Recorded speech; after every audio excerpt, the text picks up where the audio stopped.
That was something that, again, there's your hostage, the 600 jobs, they can be free if you vote for it. So here's what we do know. Some of the facts that start my thinking going: 94% of the people who gamble lose their money. The house always wins. So this little bus you see going around with the darkened windows, picking up people and herding them down to the Edgewater, and it says, winners play here. Actually, no, folks, losers play here. That is the fact. The great majority of people going there are losers. They are going to lose money. It's an illusion that there are winners. It's a losing game. We know that gamblers are disproportionately low-income people who cannot afford to lose, generally speaking. We are told, hasn't been proven here, but it should be checked out, that 35% of the revenue that goes to, of that $2.5 billion comes from people who are chronic, addicted, problem gamblers. We know that the damage from gambling is invisible, and we know that gambling in many jurisdictions attracts loan sharks, it attracts money laundering, it attracts prostitution, it attracts hefty campaign donations to elected officials, and we are learning a little bit now about the money laundering in our city. And we are told that it's just not such a big deal if somebody walks into the casino with hundreds of thousands of dollars in $20 bills. Why? Because the people who regulate gambling in our community, from the top to the bottom, are all beneficiaries of revenues from gambling. And that starts at the provincial government, it goes to the BC Lottery Corporation, it goes to the City of Vancouver, it goes to a lot of us. It goes to the arts groups. The arts groups aren't regulated, but a lot of people benefit from gambling. Let there be no mistake. That's $1 billion in public money that would otherwise have to be raised some other way. There are union jobs, we're going to hear a lot about those. But we're being told that this casino will have economic benefits. And I just like to question those economic benefits, because as a business person, when I go into a business deal, I want to look at the benefits, the revenues, and I want to look at the costs. So how can there be economic benefits from a new expanded casino? The older way is if money comes in, wasn't here before. And that means tourists have to come into town. So I ask you, and I would ask the proponents, who are the tourists who are going to come to Vancouver to play slot machines? I can't imagine who those people would be. If it says, well, people say, well, somebody's going to come in from China to do that. There's a very big gambling complex in Macau. There are gambling complexes in Las Vegas. If I had to fly from China to go gambling, I would not come to Vancouver to go to BC Place Stadium and sit in front of a slot machine. We know, too, so there's a pretty good chance that the way this is going to work is that this is going to cannibalize other gambling operations in here, or it's going to work on getting more and more people into gambling. So the starting point for a lot of justification for gambling is, well, people are going to gamble, let's just serve them in a responsible way, we'll take off some of that money, we'll use it for good things. But people don't want to gamble that much. Edgewater went out of business. There wasn't a demand for a whole lot of slot machines in this neighborhood. So there's going to have to be a created demand, and how is it going to be created? They're going to get people who are going in and out of BC Place Stadium, BC Place Casino, is what I said. Well, that's what it'll become. There we go. Our main community sporting gathering place is going to become a casino.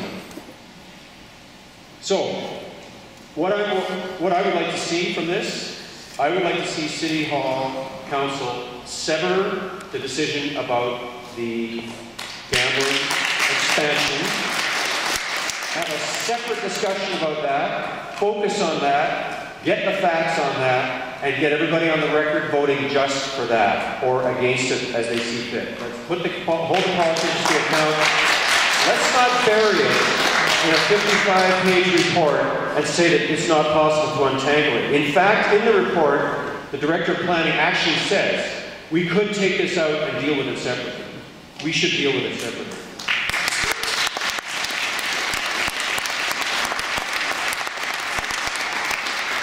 We need a moratorium on further gambling expansion in Vancouver until we understand the impact.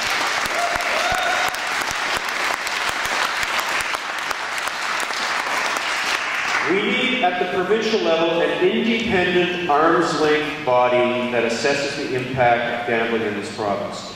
There are numerous provinces, several provinces, that have got one of these organizations, and I once worked with Colin Campbell, a criminologist, and Peter Faston, and now the mayor of Langley. We tried to get the provincial government to do this. It's a pretty simple thing. It's a few $1,000,000, you have it housed at some college. People do research. They find out what's going on. If we knew that, we could make an intelligent decision. We don't know that.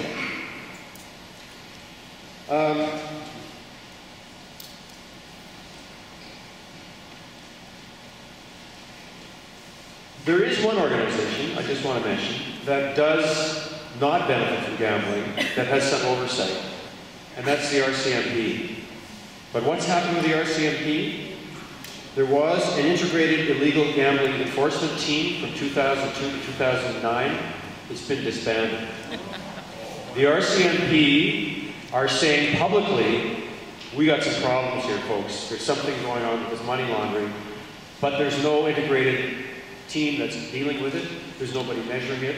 The people in charge of looking after that are the BC Lottery Corporation, whose interest is to have more of that happening to get the revenues going. To put BCLC in charge of monitoring abuse of gambling is like having the Hells Angels in charge of abusive gang activity. So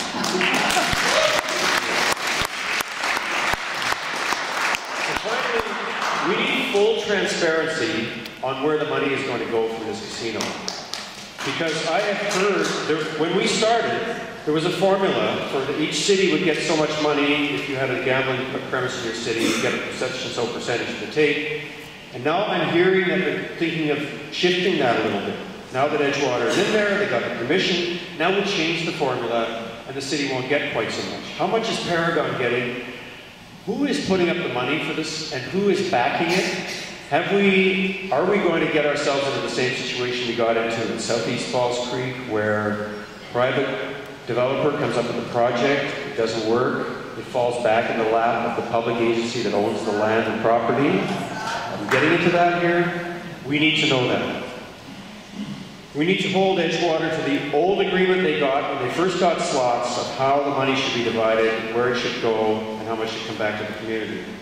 But most importantly, I want to get back to Big Tom's point.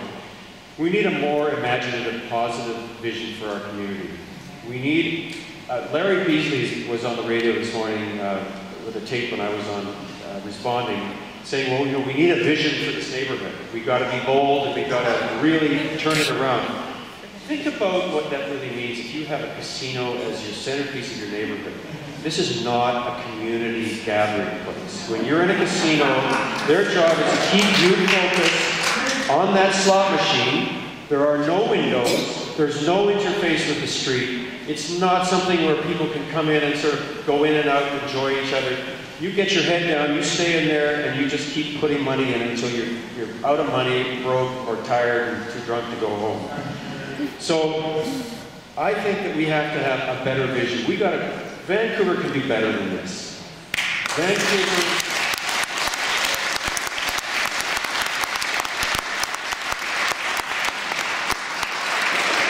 Las Vegas may be some people's idea of a great city. It's not mine, and I hope it's not yours.